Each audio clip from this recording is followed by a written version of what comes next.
Bəli, indi Azərbaycanla Amerika Birləşmiş Ştatları arasında münasibətlər yüksək səviyyədədir. Bəlkə də tarixdə heç vaxt bu səviyyədə olmayıb. Yəni bu Prezident İlham Əliyevin reallığı əks etdirən qətiyyətli siyasətinin nəticəsidir. Azərbaycan-Amerika Birləşmiş Ştatları münasibətlərini politoloq, Prezident yanında Dövlət İdarəçilik Akademiyasının dosenti Zaur Məmmədovla müzakirə edəcəyik. Zaur müəllim, xoş gəlmişsiniz studiyamıza. Axşamınız xeyir. Zaur müəllim, reportajda müəyyən fikirlərinizi səsləndirdiniz, amma istədik studiyada daha geniş formada fikirlərinizi alaq. Tarixi bir hadisələrin il dönümünü qeyd edirik. Yəni, avqustun 8-də 2025-ci ildə Vaşinqtonda Amerika Birləşmiş Ştatlarının prezidenti Donald Trumpın şahidliyi və birbaşa iştirakı ilə tarixi bir hadisələr yaşandı. Azərbaycan-Ermənistan arasında sülh sazişinin paraflanması həyata keçdi. Zaur müəllim, ümumilikdə müasir dövrdə görürük ki, iki dövlət arasında münasibətlərdə onların liderlərinin şəxsi münasibətləri də rol oynayır. Azərbaycan-Amerika Birləşmiş Ştatları münasibətlərinin bu səviyyəyə yüksəlməsində bunun nə dərəcədə qiymətləndirmək olar, liderlərin münasibətlərini?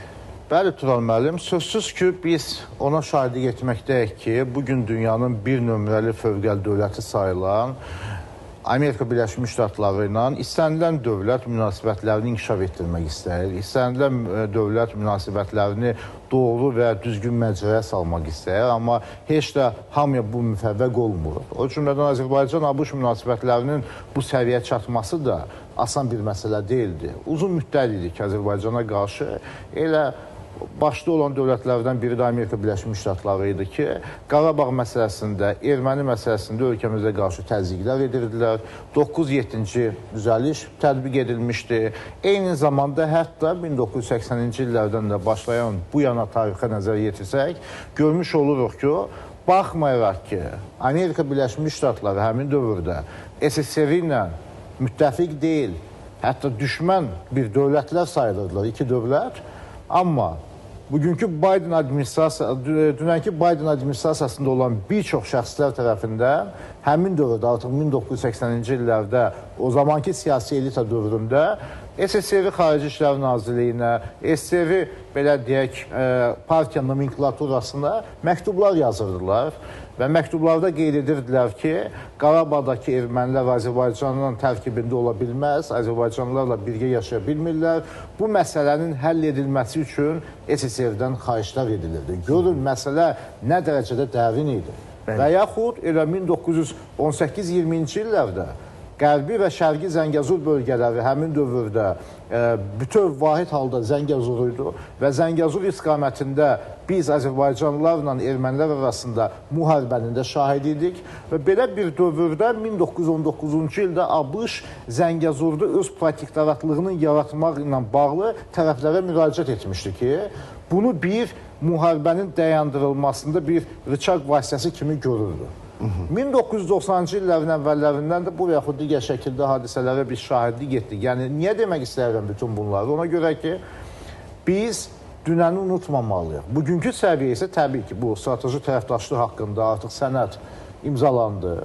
Trump administrasiyası və Azərbaycan Respublikası arasında və nəticə etibarilə bu artıq iki ölkə arasında münasibətlərin yeni səviyyəyə çatdırılması deməkdir ki, yeri gəlmişkən xüsusilə mən elə tamaşaçılara da bildirim ki, Azərbaycan dövlət başçısının bu ilin sonunda, 2026-cı ilin sonunda ABŞ-da keçiriləcək G20 dövlət başçılarının, liderlərinin zirvə toplantısına dəvət edilməsi də ondan xəbər verir ki, Trump prezident İlham Əliyevə necə bir münasibət bəsləyir. Ora heç də bir çox, belə deyək, G20 dövlətlərinin liderləri dəvət ediliblər və kənardan isə çox az bir şəxs dəvət edilib ki, onlardan biri məhz Azərbaycan lideri İlham Əliyevdir. Bu artıq nədən xəbər verir? Coğrafi cəhətdən Kiçik Azərbaycan dünyanın 200-ə yaxın olan dövlətləri sırasında G20-də platformada bu və yaxud digər şəkildə iştirak edəcək çox az bir dövlətlərdəndir. Yəni 20 dövlətin üstünə bir 5 dövləti də gəlsək, o dövlətlərdən biridir ki, bu düşünürəm ki, artıq çox vacib amildir və bu doğrudan da onu göstərir ki, əbəs yerə biz demirik ki, bugün Azərbaycan Respublikası orta gücdür. Bugün Azərbaycan Respublikası orta güc kimi Avrasiyanın mərkəzində çox vacib rol oynayır və bu vacib rol həm nəqliyyat kommunikasiya ilə bağlıdır, həm geosiyasi və geoiqtisadi proseslərdə möhkəm çəkisi ilə bağlıdır ki, bunu da əlbəttə ki, diqqətdən kənara qoymaq olmazdı. Bəli, mən ona, siz yaxşı toxundunuz bu məsələyə. Çünki Amerika Birləşmiş Ştatları Prezidenti Donald Trump Azərbaycan liderinə qarşı çox diqqətçilidir. Yəni, il ərzində bir neçə dəfə əlaqələr, telefon əlaqəsi saxlanılır. Bugün də əlaqə saxlayıb Cənab Prezidentlə telefon danışığı baş tutub və məktublaşmalar, Azərbaycan Prezidentinin Amerika Birləşmiş Ştatlarında səfərdə olarkən müəyyən görüşləri və Azərbaycan hökuməti ilə Amerika Birləşmiş Ştatları arasında strateji müttəfiqlik xartiyasının hazırlanması ilə bağlı razılıq. Baxın, bu da ötən ilin avqustun 8-də baş verdi. Bütün münasibətlər, bütün bunlar Azərbaycan-Amerika Birləşmiş Ştatları münasibətlərinin indidən sonra necə proqnozlaşdırmağı imkan verir bizə? Bu məsələ ondan ibarətdir ki, ümumiyyətlə, ABŞ-Azərbaycan münasibətlərinin gələcəyi ilə bağlı onu qeyd etmək olar ki, Trump administrasiyasının Azərbaycan dövləti arasında münasibətlər inkişaf edəcək və artıq imzalanan sənədlər də ABŞ üçün bir öhdəliklər deməkdir, həm də Azərbaycan üçün öhdəliklərin götürülməsi deməkdir. Biz ona görə də nə qədər ki, vəziyyət yaxşıdır, istərdik ki, Trump administrasiyası və respublikaçılar parlamentdə iştirak edən, hansı ki, bugün xüsusi çəkiyə malikdirlər, onlar 9-7-ci düzəlişlə bağlı da əməli addımlar atsın. Çünki sabahı bilmək olmur. Yəni, bütün bizim o nikbinliyimizə baxmayaraq... Yəni, hamı ədalətli davranmır. Biden administrasiyası buna bir nümunədir. Nümunədir və ABŞ-dakı parlament və prezident seçkiləri nəticələri də gələcəkdə bəlli deyil. Ona görə də biz tələsməliyik, Ermənistan vadar edilməlidir ki, ABŞ tərəfindən götürülən öhdəliklər yerinə yetirilsin. Vaşinqton sazişindən bir il keçib, hələ də Ermənistan Respublikası bəzi məsələlərdə əməli addımlar atmayıb. Zəngəzur dəhlizinin açılması ilə bağlı ciddi şəkildə Vaşinqton və İrəvan arasında artıq yol xəritəsi hazırdır. Sənədləşmə işlərinə yekun vurulub, amma dəmir yolu məsələsi hələ də açıq qalır. Çünki Rusiya dəmir yolu ilə Ermənistan hökuməti arasında danışıqlarda bir düyün var. Avtomobil yolu ilə bağlı da Ermənistan indiyə kimi həmin o yolu artıq hazır etməli idi, lakin hazır etmədi. Bu məsələnin birinci tərəfi. Məsələnin ikinci tərəfi onunla bağlıdır ki, Ermənistan cəld şəkildə referenduma getməlidir və konstitusiyanın preambulasına görə yeni konstitusiyanın qəbul edilməsi məsələsini xalq qarşısında qoymalıdır. İndi biz Trump yolundan danışırıq. Əlbəttə ki, bu yolun adının da Trump olması o demək idi ki, siz cəld şəkildə bu yolu həll etməlisiniz. Amerika dövlət başçısı təbii ki, elə belə hər hansı bir yola öz adını verməyib. Əgər veribsə, bu yol mütləq şəkildə reallaşmalıdır. Ancaq Ermənistan tərəfi də gərək tələssin ki, öz, belə deyək də, bu yolun reallaşmasına həm özünə xeyir vermiş olsun, həm də bölgədəki prosesləri sürətləndirmiş olsun. Yəni, daha çox özləri çalışmalıdırlar, əslində trip layihəsi. Bəli, gələcəkdə ABŞ-da hakimiyyətə kimin gələcəyini bilmirik. Rusiya-Ukrayna müharibəsinin nəticələri və Rusiya-ABŞ münasibətlərinin necə olacağını bilmirik. Əlqərəz mənim fikrim ondan ibarətdir ki, yaxın 2 ildən sonra ABŞ-Rusiya münasibətlərində yeni dövr başlayacaq və onlar heç də bir-birinə zidd olan antagonist qüvvələr kimi mübarizə aparmayacaqlar. Əksinə, Çinlə bağlı və Avropa ilə bağlı ortaq bir siyasətdə yürüdə bilərlər.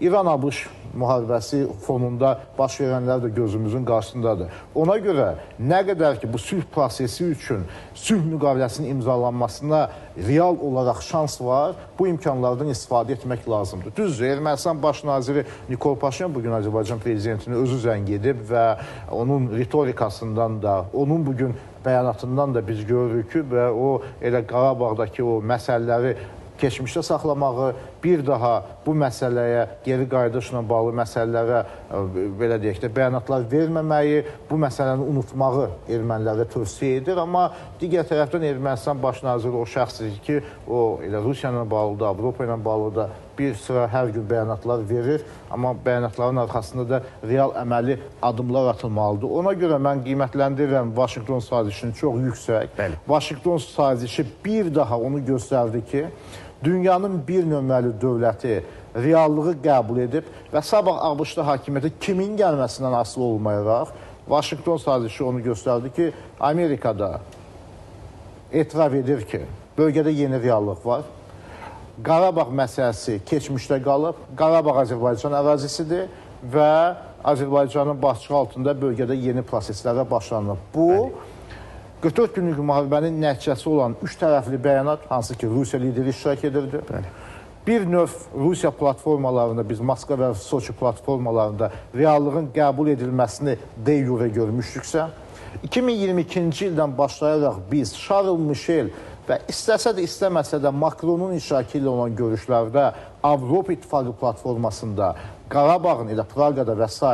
Azərbaycan ərazisi olmasını tərəflər etiraf etmişdisə, bu dəfə artıq ABŞ platformasında bu kimi yeni reallıqlar etiraf edildi və Turan müəllim heç də təsadüfü deyil ki, əgər o vaxta qədər, 2025-ci ilin avqustuna qədər ciddi şəkildə Azərbaycan dövlətinə qarşı təzyiqlər var idisə və indiki əgər təzyiqlər Vardanyanın o milyardları uğrunda mübarizə aparanları, o çirkli pulların yulmalarının belə deyək də bir agitasiyasını, təbliğatına biz şahidlik edirdiksə, o dövrə qədər bir sıra digər istiqamətlərdə də təzyiqlər var idi və həmin o biz təzyiqlərin yatırıldığını gördük. Bəli, Zaur müəllim, Vaşinqton sazişinin, Vaşinqton görüşünün deyək ki, əhəmiyyətini əslində real həyatda görə bilirik. Yəni, deyə bilərikmi ki, həmin görüşdən sonra, avqustun 8-də Ağ Evdəki həmin liderlərin görüşündən sonra, yəni sülh sazişinin paraflanmasından sonra sülhün təzahürləri özünü daha çox, daha qabarıq göstərməyə başladı. Yəni, dərhal Azərbaycan prezidenti Ermənistanda yük daşımaların məhdudiyyətinin aradan qaldırılması, Azərbaycanın neft məhsullarının Ermənistana ixracı, yəni və yaxud da tranzit olaraq Ermənistana yük daşımalar azalır. Elə Azərbaycanı bugün tənqid edən, təzyiq edən Avropa Şurası Parlament Assambleyası, Avroparlament, ABŞ-dakı ayrı-ayrı o qüvvələr, ayrı-ayrı maraq və lobby qrupları gözlərini yaxşı açsınlar, baxsınlar. Bəli. Vaşinqton sazişinin imzalanmasından sonra Azərbaycan nə etdi? Ermənistan nə etdi? Azərbaycan qalib dövlətdir. Və qalib dövlət hər zaman daha çox dividend əldə etməlidir. Necə ki, biz bunu görürük. Bu, Qarabağ müharibəsi Azərbaycan ərazisində baş verir. Bu, Ermənistan ərazisində baş verməyib. Haqlı olan Azərbaycandır. Ona görə Azərbaycan ərazisində baş verdiyindən, Azərbaycan ordusu Ermənistana keçmədiyindən, hərçənd orada da bir sıra mübahisəli məqamlar var və məsələlər var, bunu ABŞ-da, bunu dünyanın digər ölkələri də qiymətləndirməlidirlər. Baxın, Rusiya və Ukrayna arasında bugün müharibə gedir. Nəyin üstünə müharibə gedir? Hansı torpaqlarda gedir? Hər iki torpaqda gedir və s. İran, İsrail və ABŞ arasında müharibə gedir. İkinci Dünya müharibəsində müharibə getdi və o Polşa, Kaliningrad, Almaniya, Fransa bir sıra torpaq mübadilələri və müsadirələri ilə bitmişdi. Amma Azərbaycan Qarabağla yekunlaşdı. Bu o deməkdir ki, beynəlxalq hüquqa bizim ölkəmiz hörmət edir. Amma bu o demək deyil ki, bundan sonra kimsə bizə qarşı ədalətsiz mövqe göstərəcəksə, Azərbaycan bununla öz siyasətini məhdudlaşdıracaq. Çünki Vaşinqton sazişinin nəticəsi olaraq Azərbaycan ermənilərə benzin göndərdi, neft göndərdi. Rusiya və Qazaxıstanın taxılının və digər məhsullarının Azərbaycan dəmir yolları vasitəsilə Ermənistana nəql edilməsinə imkan yaratdı. Bəli, bu rəsmi Bakının da özünün də maraqlarına cavab verir. Çünki biz Ermənistan ilə öz neft və qaz resurslarımızdan nə qədər asılı etsək, o qədər Ermənistan, belə deyək də, bir qədər daha geniş manevrlər edə biləcək, həm də bizdən asılı olacaq. Amma digər tərəfdən biz bunu etdik, əvəzində Ermənistan nələr edir? Əvəzində isə təbii ki, bizim də tələbimiz və istəyimiz ondan ibarətdir ki, Ermənistan referendum məsələsinə tez baxsın. Bəli. Dediklərini əməl etsinlər. İndi orada parlament seçkilərinin nəticələrinə görə bir qədər ziddiyyətli məqamlar var, amma bu ziddiyyətli məqamları da aradan qaldırmaq olar. Məsələn, əgər müxalifət partiyasının bəzi üzvləri icrası iştirak etməsə, bununla da bu və yaxud digər şəkildə məsələləri həll etmək olar. İndi tam dərinə məsələlərin getmək lazım deyil, amma Paşinyanın manevr imkanları var. Yəni əldə etdiyi bu deputat kreslosunun sayına görə də o bu manevr imkanından istəsə əgər, birbaşa baxanda bəlkə də yoxdur manevr imkanları, amma istəsə həmin o rıçaqlar var, özü də bilir. Hansı üsullardan istifadə edə bilər. Hər halda Vaşinqton sazişindən sonra baş verəndə ABŞ-Azərbaycan münasibətlərinin bu səviyyəyə qalxması doğrudan da çox vacib idi və burada Prezident İlham Əliyevin uzaqgörənliyinin də xüsusilə vurğulamaq olar. Təxminən bu vaxtlar idi, 2024-cü ildə, səhv eləmirəmsə, və seçkilər ərəfəsində Azərbaycan prezidenti qəti şəkildə simpatiyasının kimə olduğunu göstərmiş olur. Yeri gəlmişkən erməni diasporası və Ermənistan dövləti Bidenin tərəfində idi həmin o seçkilərdə. Trump da bunu yaxşı bilir. Ona görə biz İlham Əliyevə olan yanaşma ilə Nikol Paşinyana olan yanaşmanın tamamilə fərqli olduğunu görürük. ABŞ ciddi şəkildə Azərbaycan prezidentinin dediklərini qəbul edir və elə Vaşinqton sazişində Azərbaycanın 5 əsas sülh prinsipinin də təcəssüm etdirilməsi, yazılması həmin o abzuslarda bunun göstəricisidir.